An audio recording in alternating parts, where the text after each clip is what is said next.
Hello friends, அனைவருக்கும் வணக்கம். நான் உங்கள் தமிழரசன். இந்த வீடியோவில் வெரிகோசில் பற்றி நம்ம பார்க்க போகிறோம். தமிழில் விரை நரம்பு வீக்கம் அப்படின்னு சொல்லுவாங்க. இது சம்மந்தமாக நம்ம ஆல்ரெடி ஒரு வீடியோ போட்டிருக்கோம். அதாவது இந்த வெரிகோசில்னால் என்ன, இது உண்மையாலுமே பாடியில் என்ன நடக்குது, இது எப்படி வருது அப்படின்றதையும் நம்ம போட்டிருந்தோம். இது எப்படி சரி செய்ய முடியும் அப்படின்னு போட்டிருந்தோம். அந்த வீடியோ பார்த்துட்டு நம்ம நண்பர்கள் நிறைய பேர் வந்து டவுட் கேட்டிருந்தீங்க, கமெண்ட்ஸ் பண்ணியிருந்தீங்க, ப்ளஸ் வந்து என்னோடய இன்ஸ்டாக்கு மெசேஜ் பண்ணியிருந்தீங்க. ஸோ அந்த டவுட்ஸை நம்ம கிளியர் பண்ணிடலாம் அப்படின்னு சொல்லிட்டு தான் இந்த வீடியோ. அதில் மேக்ஸிமம் நிறைய நண்பர்கள் கேட்டிருந்த ஒரு டவுட் என்னென்னா, ஹைட்ரோசெல்க்கும் வெரிகோசெல்க்கும் நிறைய பேருக்கு டிஃப்ரெண்ட் தெரியல. அதாவது நான் அந்த வீடியோவில் சொல்லியிருப்பேன், நமக்கு வந்து ஸ்க்ரோட்டம் ஸ்வெல்லிங்காக இருந்துச்சு அப்படின்னா நமக்கு வந்து வெரிகோசெல்லாக இருக்கும் அப்படின்னு சொல்லியிருந்தேன். அது ஒரு சிம்டமாக சொல்லியிருந்தேன். பட் இது வந்து ஹைட்ரோசெல்லுக்கும் வந்து நம்ம அந்த ஸ்க்ரோட்டம் வந்து ஸ்வெல்லிங் ஆகி தான் இருக்கும். ஸோ அதனால் இது வந்து வெரிகோசெல் தானா இல்லை ஹைட்ரோசெல் தானா அப்படின்ற ஒரு கன்ஃபியூஷன்ஸ் வந்து நிறைய பேருக்கு இருக்கும். நிறைய பேர் வந்து அதை டாக்டர் போய் கன்சல்ட் பண்ணுங்கள், அப்போ தான் உங்களுக்கு கிளியராக தெரியும் அப்படின்ற மாதிரி சொல்லியிருந்திருப்பேன். பட் நம்ம பார்த்த உடனே எப்படி கண்டுபிடிக்கிறது அப்படின்ட்டு உங்களுக்கு சிம்பிளாக நான் சொல்கிறேன். அதாவது வெரிகோசெல் அப்படின்றது டெஸ்டிகல் இருக்குல்லையே, அதுக்கு போகிற அந்த நரம்பில் வர ஒரு சுருக்கம் அப்படின்னு சொல்லுவாங்க. வெயின் வந்து நிறைய பல்ஜாக இருக்கும், நம்ம பார்க்கும்போதே தெரியும். பட் ஹைட்ரோசெல் அப்படின்றது நம்மளுடைய ஸ்க்ரோட்டத்தை சுற்றி தண்ணி கொத்துக்கிட்டு ரொம்ப வீங்கினாப்பில் ஒரு பால் மாதிரி இருக்கும். ஸோ இதுதான் ஹைட்ரோசெல் அப்படின்னு நம்ம சொல்லுவோம். ஸோ இந்த ரெண்டும் கன்ஃபியூஷன் ஆகாதீங்க. நம்மளுடைய டெஸ்டிஸுக்கு மேலே வெயின்ஸ் எல்லாம் பல்ஜ் ஆகி நல்லா புடச்சி சுருட்டிக்கிட்டு கொத்தாக இருக்கிற மாதிரி இருந்துச்சுனாலே அது வெரிகோசெல்னு நம்ம கண்டுபிடிக்கலாம். அப்படி உங்களுக்கு கண்டுபிடிக்கிறதுக்கு ரொம்ப உங்களுக்கு கஷ்டமாக இருக்குது அப்படின்னா பெட்டர் நீங்கள் வந்து ஹாஸ்பிட்டலில் போய் கன்சல்ட் பண்ணி பாருங்கள், டாக்டரை போய் பாருங்கள். அதுலேயும் நிறைய பேர் டவுட் கேட்டிருந்தீங்க, எந்த டாக்டரை போய் நான் கன்சல்ட் பண்ணணும், சரியான இதுக்கான ட்ரீட்மெண்ட் கொடுக்குறவங்க எந்த டாக்டர் அப்படின்ற மாதிரி, எந்த ஸ்பெஷலிஸ்ட் அப்படின்ற மாதிரி கேட்டிருந்தீங்க. யூராலஜிஸ்ட், அதாவது சிறுநீரக மருத்துவரை போய் நம்ம கன்சல்ட் பண்ணணும். பக்கத்தில் வந்து உங்களுக்கு எமர்ஜென்சிக்கு இது நமக்கு இது வந்து ஹைட்ரோசெல்லா இல்லை வந்து வெரிகோசெல்லா அப்படின்னு கன்சல்ட் பண்ணுறதுக்கு உங்களுக்கு ஒரு டாக்டர் வேணும் அப்படின்னா நீங்கள் நார்மல் எம்எஸ் எம்டி எந்த டாக்டர் வேணாலும் கன்சல்ட் பண்ணலாம், பக்கத்தில் இருக்கிற டாக்டரை போய் பார்க்கலாம். பட் இதுக்கு சரியான ஒரு ட்ரீட்மெண்ட் நம்ம எடுத்துக்கணும் அப்படின்னா கண்டிப்பாக நீங்கள் வந்து யூராலஜிஸ்ட்டை தான் போய் பார்க்கணும். அப்புறம் ஒரு சில பேர் கேட்டிருந்த கொஸ்டின்ஸ் என்னென்னா, லெஃப்ட் சைடில் இருக்கிற டெஸ்டிஸ் வந்து எனக்கு ரொம்பவே வந்து கீழே இறங்கினாப்பில் இருக்குது கம்பேர்ட் டு ரைட் சைட்லேயும் லெஃப்ட் சைட்லையும் பார்க்கும்போது கீழே இறங்கினாப்பில் இருக்குது லெஃப்ட் சைடு. ஸோ இதுவும் வந்து வெரிகோசெல் பிரச்சனையாக இருக்குமா அப்படின்ற மாதிரி கேட்டிருந்தீங்க.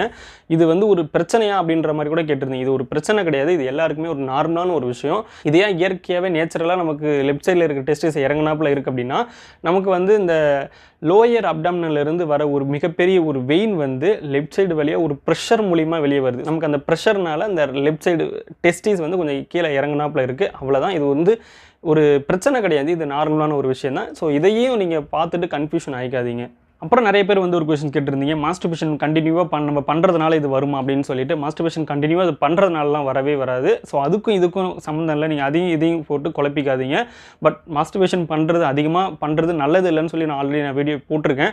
அப்புறம் இது சம்மந்தமாக நிறைய பேர் டவுட் கேட்டிருந்தீங்க. என்னென்னா, எனக்கு வந்து இருக்குது ப்ரோ, எனக்கு வந்து வெரிகோசெல் கிரேடு 1 டாக்டர் சொன்னாங்க, கிரேடு 2ன்னு சொன்னாங்க, எனக்கு சர்ஜரி பண்ணணுமா, சர்ஜரி கம்பல்சரி பண்ணி ஆகணுமா அப்படின்ற மாதிரி கேட்டிருந்தீங்க.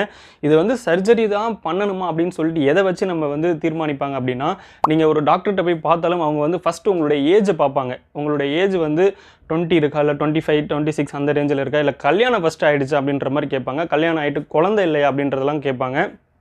சப்போஸ் உங்களுக்கு கல்யாணம் ஆகி குழந்தை இல்லை அப்படின்னா உங்களுக்கு வெரிகோசெல் இருக்குது அப்படின்னு சொல்லி ஸ்கேன் பண்ணி ஸ்க்ரோட்டத்தில் வந்து ஸ்கேன் பண்ணி அல்ட்ராசவுண்ட் செக் பண்ணி உங்களுக்கு வெரிகோசெல் இத்தனை கிரேடு அப்படின்னு சொல்லிட்டு டிசைட் பண்ணிட்டாங்கன்னா, டயக்னோசிஸ் பண்ணி கொடுத்துட்டாங்கன்னா, அதுக்கப்புறம் உங்களுக்கு சர்ஜரி வேணுமா வேணாமா அப்படிங்கிறத எதை வச்சு அவங்க தீர்மானம் பண்ணுவாங்கன்னா, உங்களுடைய ஸ்பெர்ம் கவுண்டு, அதாவது விந்தணு டெஸ்ட்டை வந்து பார்ப்பாங்க. அதை எடுத்து பார்த்துட்டு தான் உங்களுக்கு கவுண்டு வந்து எந்த லெவலில் இருக்குது. ஈவன் வந்து உங்களுக்கு கவுண்ட் வந்து ரொம்ப கம்மியாக இருக்குது, ஒரு 50% தான் இருக்குது, நீங்கள் கல்யாணம் பண்ணிட்டீங்க குழந்தை இல்லை அப்படின்ற பட்சத்தில் கண்டிப்பாக உங்களுக்கு சர்ஜரி தான் அவங்க வந்து சொல்லுவாங்க. இதுவே வந்து உங்களுக்கு கவுண்டு வந்து இப்போ கிரேடு 2 இருக்குது, ஆனால் கவுண்டு வந்து உங்களுக்கு 60 to 70% இருக்குது அப்படின்ற பட்சத்தில் உங்களுக்கு சர்ஜரி வேண்டாம் அப்படின்ற மாதிரி சொல்லுவாங்க. உங்களுக்கு நீங்கள் ஹாஸ்பிட்டலில் போய் இது ப்ராப்ளமாக போய் பார்த்தீங்கன்னா உங்களுக்கு ஃபஸ்ட்டு அந்த வீக்கம் குறையிறதுக்கு ஃபஸ்ட்டு டேப்லெட்ஸ்லாம் கொடுப்பாங்க, பெயின் கில்லர்ஸ் கொடுப்பாங்க, நிறைய உங்களுக்கு மல்டிவிட்டமின்ஸ் இதெல்லாம் கொடுப்பாங்க. ஸோ இந்த டேப்லெட்ஸ்லாம் எடுத்து முடிச்சதுக்கப்புறமா நமக்கு வந்து அந்த ஸ்வெல்லிங் வந்து ரெடியூஸ் ஆகும். ஏன்னா வந்து அந்த உங்களுக்கு வந்து அந்த வெரிகோசெல் இருக்குது அப்படின்னா கண்டினியூவாக அந்த ஸ்வெல்லிங் இருந்துகிட்டு இருக்காது. சம்டைம் நீங்கள் உங்கள் பாடியில் ஹீட் அதிகமாகிடுச்சு, இல்லை நிறைய நீங்கள் வந்து ஒரு வெயிட் வந்து ரொம்ப தூக்க முடியாமல் ரொம்ப ப்ரெஷர் கொடுத்து தூக்குனீங்க அப்படின்னா, இந்த மாதிரி ஒரு டிஸ்டர்பன்ஸ் இருந்துச்சு அப்படின்னா, நம்ம ஸ்க்ரோட்டத்துக்கு ப்ரெஷர் கொடுத்தோம் அப்படின்னா அப்போ வந்து உங்களுக்கு வந்து அந்த ஸ்வெல்லிங் வரும். அந்த ஸ்வெல்லிங் வரும்போது நீங்கள் டாக்டர்கிட்ட போய் பார்க்குற மாதிரி இருக்கும். ஆனால் அந்த ஸ்வெல்லிங்ன்றது உங்களுக்கு கண்டினியூஸாக எப்போவுமே ரெகுலராக இருக்காது.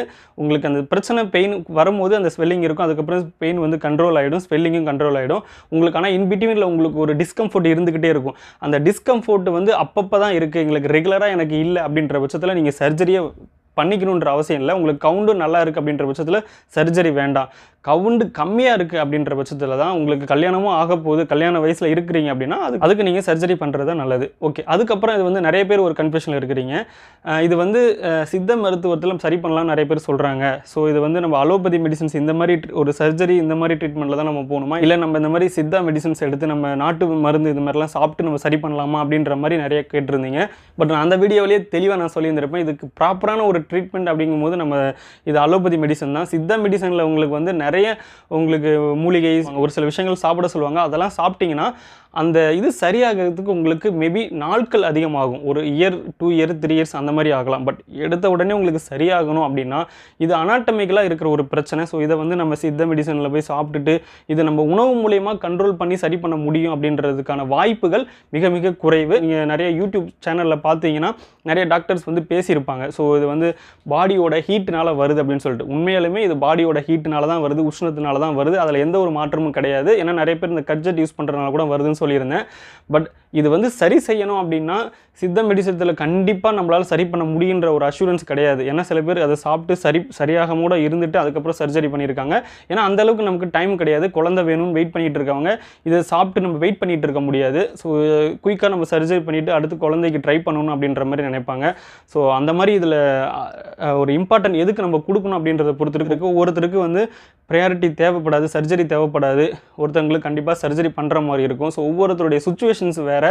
ஸோ அதனால் வந்து அவங்க சொன்னாங்க இவங்க சொன்னாங்க அப்படின்றதெல்லாம் விட்டுட்டு பெட்டர் நான் சொன்ன மாதிரி டாக்டரை கன்சல்ட் பண்ணுங்கள். கண்டிப்பாக உங்களுக்கு நல்ல ஒரு ட்ரீட்மெண்ட் கிடைக்கும். ஸோ உங்களுக்கு நிறைய மேஜரான ஒரு டவுட்டாக இருந்தது இதுதான். ஸோ அதை உங்களுக்கு கிளாரிஃபை பண்ணிட்டேன்னு நினைக்கிறேன். ஸோ இந்த வீடியோ பிடிச்சிருந்துச்சுன்னா லைக் பண்ணுங்கள், மறக்காமல் கமெண்ட் பண்ணுங்கள். அடுத்த ஒரு டாப்பிக்கில் உங்களை சந்திக்கிற வர உங்களுக்காக காத்திருப்பது நான் உங்கள் தமிழ்.